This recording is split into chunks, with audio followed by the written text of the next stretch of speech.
CSR grant কীভাবে পাবেন, CSR grant পাওয়ার পদ্ধতিটা কী এবং সিএসআর গ্র্যান্ট পেতে গেলে কি কি ক্যাটাগরি থাকতে হয় এনজিওদের সেই বিষয়টা আপনাদের জানাবো। আপনারা যাদের এনজিওর সিএসআর রেজিস্ট্রেশন রয়েছে, সিএসআর রেজিস্ট্রেশন যেসব সমস্ত এনজিওর রয়েছে তারাই কিন্তু সিএসআর প্রজেক্টের জন্য আবেদন করতে পারবে। এই সিএসআর প্রজেক্ট আপনার সিএসআর যে রেজিস্ট্রেশন রয়েছে সেটা কিন্তু মিনিস্ট্রি অফ কর্পোরেট অ্যাফেয়ার্স থেকে আবেদন করে নিতে হয়। এটা আপনারা খুব সহজেই পাওয়া যায়। আপনারা যে সমস্ত এনজিও এখনও করেননি সিএসআর রেজিস্ট্রেশন তারা কিন্তু এটা করে নেবেন। আর সিএসআর প্রজেক্ট পেতে গেলে আপনাকে সবসময় সিএসআর সম্বন্ধে ধারণা থাকতে হবে।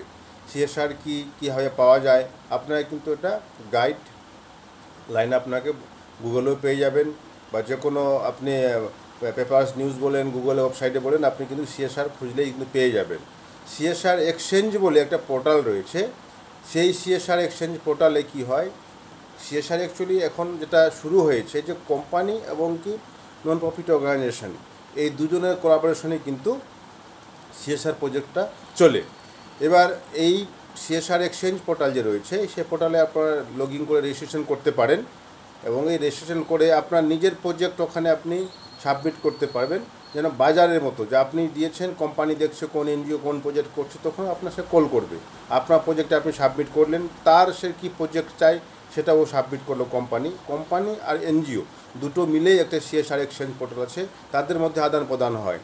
এই জন্যই আপনাদের সিএসআর এক্সচেঞ্জ পোর্টালে আপনাকে কিন্তু প্রথমে লগ ইন করে আপনাকে রেজিস্ট্রেশন করে নিতে হবে এবং যে সমস্ত কাজ আপনারা করছেন সেই কাজগুলো কিন্তু সিএসআর পোর্টালে আপডেট করতে হবে। যে আমি এডুকেশন করছি, আমি হেলথ করছি, বা আমি লাইভলিহুড, যে কোনো কাজ আপনি করছেন অ্যাক্টিভিটি, সেটা কিন্তু আপনাকে সেখানে সাবমিট করতে হবে এবং আপনার এই সাবমিশনটা সমস্ত কোম্পানিগুলো দেখবে, যার সঙ্গে প্রোফাইল ম্যাচিং হবে, যে যারা এই প্রজেক্টটা চাইবে তারা কিন্তু আপনাকে কল করে অথবা মেল করবে, তখনই আপনার এই প্রজেক্টটা পাওয়ার সম্ভাবনা থাকবে। এবং দুজনের মধ্যে কোলাবোরেশনে এটা দীর্ঘদিন ধরে সিএসআর প্রজেক্ট চলে এবং খুবই এটা এনজিও ফেতে খুব ভালো একটা প্রজেক্ট সিএসআর প্রজেক্ট। তবে ডকুমেন্টটা সবসময় আপনাকে ঠিক রাখতে হবে, তবেই কিন্তু আপনি এই প্রজেক্ট পেতে পারেন এবং সিএসআর এক্সচেঞ্জে অবশ্যই আপনারা রেজিস্ট্রেশন করে নেবেন। নমস্কার।